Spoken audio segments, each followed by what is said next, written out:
Okay, so for this next one here, we need to do some rearrangements to identify our parts that we need. So we have our dy by dx, and then we're going to divide everything by x. So we get negative y over x equals x squared. Okay, so then my f of x portion, I need to identify. There's my f of x. Okay, so my f of x is equal to negative 1 over x. Okay, so my integrating factor looks like this, e to the integral of negative 1 over x dx.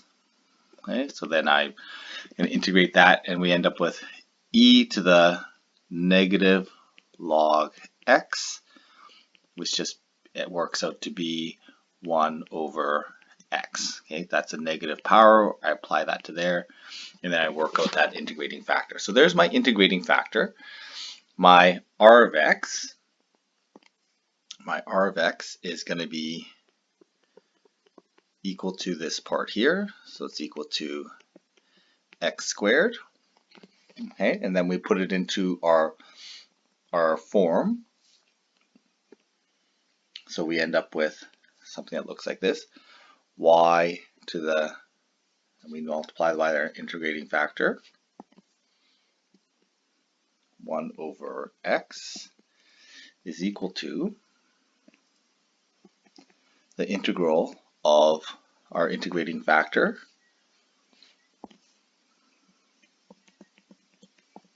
times our r of x dx.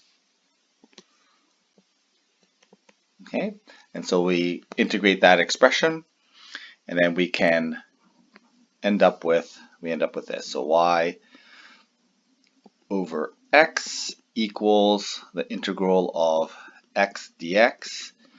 So y is equal to x squared over 2 plus c divided by x.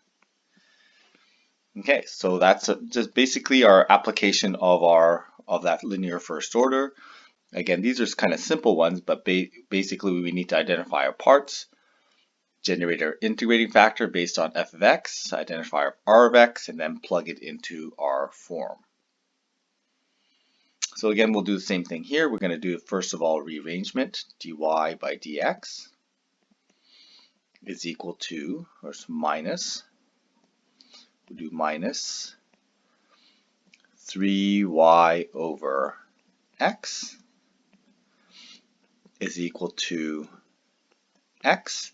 Okay, so then our f of x, we can identify our f of x as this portion here. So f of x is equal to negative 3 over x. So our integrating factor becomes negative 3 over x dx. So that works out to be e to the negative 3 log x. So that works out to be 1 over x cubed when we plug it, put that exponent back in. So there's our integrating factor. Our r of x is going to be equal to x.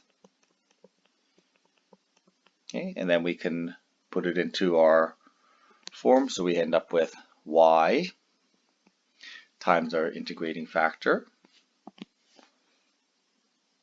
1 over x cubed, and that's equal to the integral of our integrating factor times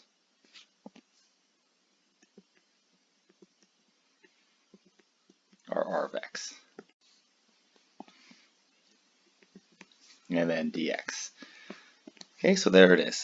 Once we've set that up, now this is fairly easy to integrate. We have 1 times 1 over x cubed is equal to the integral of 1 over x squared dx. Okay, so we end up with y. Actually, let's just keep that there for now. So we end up with negative 1 over x plus c. Okay, and then solve for y. We end up with negative x squared plus cx cubed. Okay, so there's our general solution to that differential equation.